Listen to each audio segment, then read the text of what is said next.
नमस्कार, the Hind today news में आपका स्वागत है। आइए बढ़ते हैं आज की खबरों की ओर।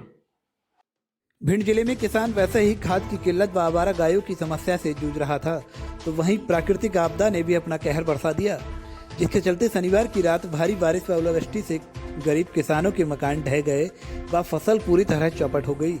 जिसके चलते सोमवार को पूर्व मंत्री व लाहार विधायक डॉक्टर गोविंद सिंह ने दबो व आलमपुर क्षेत्र के बारिश व ओलावृष्टि पीड़ित गाँव में दौरा किया, जिसमें जगदीशपुरा, पन्नापुरा, संसीगढ़, गांगीपुरा, साहेबपुरा, रजरापुरा, आलमपुर, गैंथरी, चढ़रुआ आदि गांव शामिल हैं। दौरे के दौरान लाहार विधायक डॉक्टर गोविंद सिंह ने किसानों के बीच पहुंचकर उन्हें सत्तावना दी और जल्द से जल्द मुआवजा दिलाने की बात कही। मीडिया से वार्तालाप करते हुए उन्होंने बताया कि प्राकृतिक आपदा के चलते किसानों पर दुख का पहाड़ टूट गया है। पहले किसान बाढ़ से पीड़ित हुआ और फिर अब ओलावृष्टि से। उन्होंने भाजपा पर निशाना साधते हुए कहा कि किसान आए दिन आवारा गायों से परेशान है, परंतु भाजपा शासन में आज तक गौशालाएं चालू नहीं करवाई गई। इस दौरान उन्होंने अन्य कई मुद्दों को लेकर भाजपा पर निशाना साधा। आइए सुनाते हैं आपको क्या बोले मध्य प्रदेश के पूर्व मंत्री एवं लाहार विधायक डॉक्टर गोविंद सिंह। अब ऐसा है, जो नुकसान हुआ वो तो सरकार देती नहीं है, लेकिन ज़्यादा से ज़्यादा जितना मिल सके उतना नुकसान तो सर मान लो कि 6-7 कुंटल से मटर होती है और 6-7 कुंटल मतलब 5,000-6,000 रुपये 4-5 कुंटल की सरसों होती है, लेकिन अब तो वास्तव में बर्बाद हो। अब जो व्यवस्था है कि जिनमें पेपरमेंट की सोचने लगो किसान भले ही कर्ज से उठाए, हम साहब जब पेपरमेंट लगे अब डलो थोड़ा। डॉक्टर आज आपने दबो क्षेत्र का दौरा किया, दबो आलमपुर का, क्या कुछ स्थिति रही? भिंड जिले के लाहार तहसील के अंतर्गत दबो सर्किल में 20 गांव में भारी ओलावृष्टि से तबाही हुई है। किसानों की सरसों, मटर, चना और गेहूं तथा साथ ही मसूर की फसल भी पूरी तरह चौपट हो गई है। 20 गांव में ग्रामवासियों से मजदूरों को रोजी रोटी का संकट पैदा हो गया है। मैंने जिला प्रशासन और शासन से मांग की है कि इनका तत्काल सर्वे कराएं और किसानों को ज़्यादा से ज़्यादा राहत दी जाए और 6 महीने के लिए जो पीड़ित हुए हैं, जिनका फसल बर्बाद हुई है, उन किसानों को 6 माह तक मुफ्त में राशन दिया जाए, ताकि उनके परिवार रोजी रोटी के संकट से दूर हो सके और लड़के बच्चों की अपनी पढ़ाई लिखाई भी कर सकें। डॉक्टर साहब, लगातार किसान पीड़ित है, पहले बाढ़ से पीड़ित और अब एक प्राकृतिक आपदा से पीड़ित। किसान तो लगातार अब सवाल इस बात का है कि कहीं ना कहीं प्रकृति की इस तरह की स्थितियां पैदा प्राकृतिक हो जाती हैं। कई जगह अभी साल में अभी फ़िलहाल कोरोना के आ गया, कोरोना से तमाम लोग जीवन अपना बर्बाद कर चुके, असमय मृत्यु के गर्त में जा चुके लाखों लोग। मध्य प्रदेश में ही लगभग 7 लाख से के आसपास हमारे शहर और ग्रामीण निवासी जो किसान के बच्चे थे, सरकारी कर्मचारी थे, कोरोना के काल के गर्त में चले गए। पुनः इस समय कोरोना का प्रकोप बढ़ रहा है और इसी कारण जो प्रतिबंध लगाए, हम सबसे अपील करते हैं कि अब गाइडलाइन का पालन करते हुए कोरोना से बचाव करें और ईश्वर से हम प्रार्थना करते हैं, भगवान से विनय करते हैं कि हमारे समूचे भारतवर्ष पर और यहाँ के दबोई और रोन लाहार भिंड जिले पर कृपा बनाए रखें और लोगों को रोजी रोटी के सवाल स्वस्थ प्रसन्न रखें। बात करें किसानों की पीड़ा की, तो ये तो प्राकृतिक आपदा की बात थी। वहीं कांग्रेस शासन काल में जो गौशालाएं निर्माण के लिए कांग्रेस सरकार ने जो आदेश दिया था, वह अब भाजपा में पूर्ण नहीं हो रहा है। सवाल इस बात का है कि कांग्रेस पार्टी ने चुनाव के पहले घोषणा पत्र में वायदा किया था कि हम आवारा पशु, जिसमें गाय भी हैं, उनके आवारा रोक लगाएंगे और उसी योजना के तहत जब सरकार बनी तो भारतीय जनता पार्टी के वित्त मंत्री ने काम खजाना खाली करके जा रहे हैं। अब इनकी कांग्रेस कुछ नहीं कर पाएगी 5 वर्ष तक। लेकिन माननीय कमलनाथ जी ने अपनी बुद्धि विवेक से सरकार को चलाया और योजनाएं बनाने का काम किया। पूरे मध्य प्रदेश में लगभग 3,500 गौशालाएँ बनवाई। 70 लाख से 1 करोड़ रुपए तक खर्च किया। उनको गायों के चरने के लिए, चारे के लिए अलग व्यवस्था की 15-20 एकड़ में। इसके साथ ही साथ शिवराज सिंह की सरकार भारतीय जनता 2 रुपये देती थी प्रतिदिन, वो भी घोषणा थी, लेकिन कमलनाथ जी ने पहली साल मंत्रिमंडल में बैठक करके 20 रुपये प्रतिदिन गाय के लिए, और उसमें जब हमने सवाल उठाया था 20 रुपये में गाय का पेट नहीं भरेगा, तो उन्होंने कहा था अगले साल हम प्रति गाय 50 रुपये प्रतिदिन के हिसाब से पंचायतों के सरकारी अधिकारी की कमेटी बना कर देंगे, और अगर इसके बाद भी कमी पड़ती है तो अगले साल फिर बढ़ाएंगे। सवाल सर ये है कि ये जो गौशालाएं आपकी सरकार, सवाल इस बात का है कि शिवराज सिंह ने बजट जीरो कर दिया है। गौशाला के पुजारी हैं, गाय को अपने घर पे पाल के ऊपर से गले में हाथ डाल के हाथ फेरने का काम करते हैं, परंतु गाय को मरने के लिए छोड़ दिया है। इस साल सभी जो बजट नया आया है 2021 और 22 का, उसमें गौशालाओं के लिए, गायों के लिए 1 रुपया भी उनके भरण पोषण के लिए बजट में प्रावधान नहीं किया।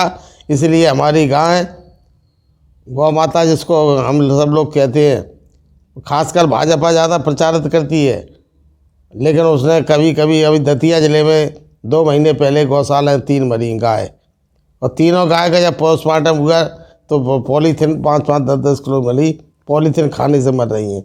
वो भी एक जीव है, गौ भी एक जीव है, जिंदा रहने के लिए खुराक तो चाहिए। इधर किसान मर रहा है, किसान बागड़ लगा रहा है, किसान रात भर जाग जाग के 0 डिग्री टेम्परेचर में भी अपने खेतों की रखवाली कर रहा है। उधर जब गाय जाती है तो किसान अपने बच्चों के भरण पोषण के लिए उनको भगाता है। गाय शहर में, शहर से गांव में, और तड़प तड़प के मर रही हैं।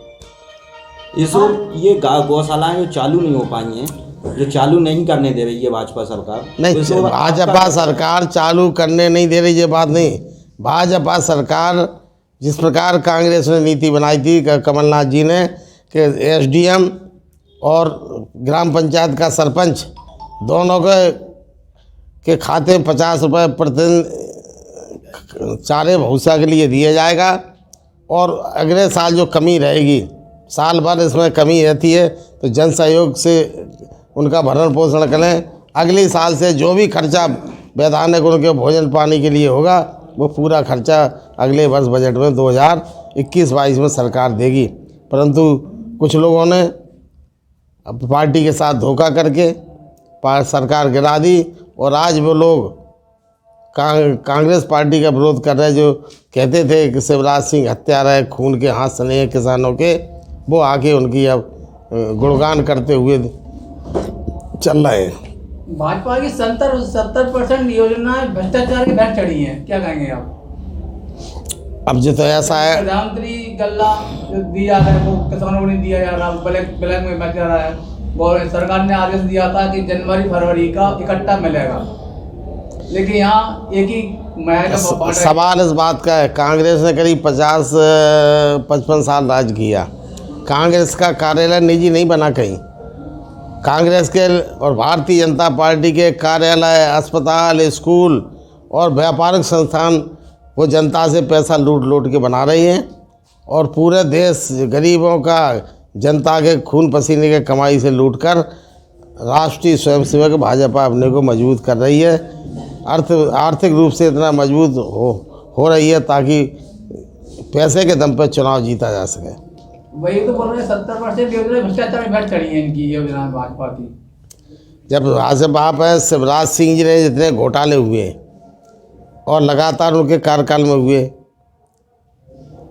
डंपर घोटाला, व्यापम घोटाला, खाद खरीदी घोटाला, पब्लिक सर्विस कमीशन में नौकरियों का घोटाला, अथाह संस्थान हैं जिनके उनको लूटा है। लेकिन इसके बाद भी जनता को भी मैं अपील करना चाहता हूँ, कम से कम इस तरह की परेशानी समझें और इस तरह के शासन को उखाड़ फेंकें, और अगर सबक नहीं सिखाएंगे तो वो दिन दूर नहीं जिस दिन इस हिंदुस्तान से भारतीय जनता पार्टी की सरकार रहते हुए प्रजातंत्र समाप्त हो जाएगा। आज भी कोई भी संस्था, संवैधानिक संस्था सुरक्षित नहीं है। चुनाव आयोग पे दबाव, न्यायालय पे दबाव, सब जगह से भ्रष्टाचार के माध्यम से लोग दबाव करने जा रहे हैं। पब्लिक सर्विस कमीशन में हायर सेकेंडरी पास राष्ट्रीय स्वयंसेवक कार्यकर्ता डिप्टी कलेक्टर की चयन कर रहे हैं। ये कभी हुआ नहीं, वो हो रहा है। अब जनता को सचेत होना चाहिए, प्रदेश की जनता को, कि इस तरफ विचार करें, मनन करें और भ्रष्टाचारी शासन को खाड़ फेंके। खाद की किल्लत को लेकर सुबह 5 बजे से ही किसान थाने पर आ जाते हैं, ये खाद नहीं मिलता है। ये 2-3 दिन से लगातार समस्या आ रही है, जबकि आपकी सरकार में खाद की कोई कमी नहीं है। सवाल इसका नीतियों का सवाल है, पार्टी का नहीं। किस पार्टी की नीति कैसी है? कांग्रेस पार्टी की नीति किसान के पक्ष में, गरीब के पक्ष में, अनुसूचित जाति जनजाति कमज़ोर तबके हैं उनको ऊपर उठाने का काम करती है। किसान भी कमज़ोर तबका है, इसलिए किसान लगातार मेहनत करने के बाद भी आज किसानों की हालत ज़्यादा अच्छी नहीं हो पाती। कांग्रेस की सरकार में दिग्विजय सिंह थे उस समय जब मैं सहकारिता मंत्री था, और अभी भी कमलनाथ जी की सरकार में था। हमने और हमारे नेता कमलनाथ जी, दिग्विजय सिंह ने उस नीति बनाई थी कि गर्मियों में फरवरी के महीने में सभी जिला कलेक्टर और डिप्टी डायरेक्टर एग्रीकल्चर से डिमांड मांगी जाती थी कि कितनी डिमांड, कितनी मांग रबी की फसल और खरीफ की फसल में इस साल यूरिया की, अन्य खादों की होगी। और उन्होंने देखा कि भाई यहाँ 1 लाख, भिंड जिले को 1 लाख मेट्रिक टन खाद की आवश्यकता है, तो 10,000 मेट्रिक टन अलग एक्स्ट्रा 10% एक्स्ट्रा खरीद के स्टॉक करते थे। अब स्टॉक को और एजेंसी मार्केटिंग फेडरेशन को बनाते थे।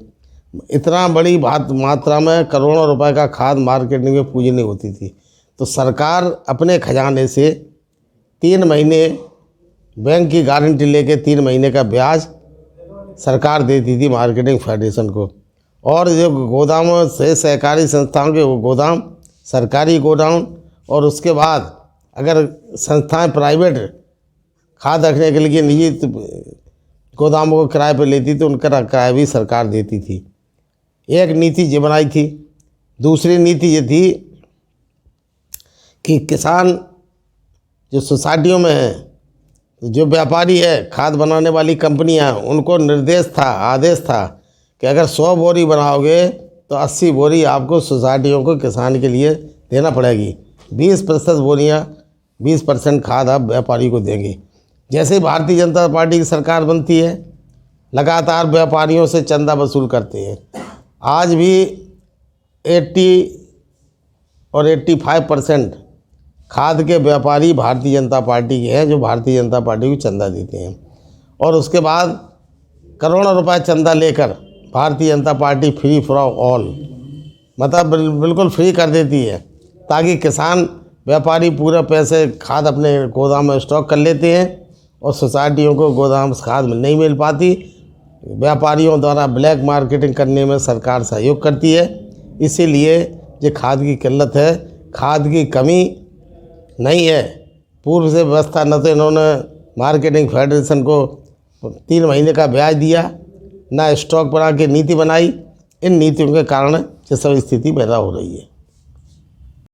अरे ये को भैया ऐसे वीडियो देखे जा रहे हो, तनिका सब्सक्राइब कर लो और हाँ घंटा का बटन जरूर दबाना, तब हमारे वीडियो का नोटिफिकेशन सबसे पहले मिलेगा।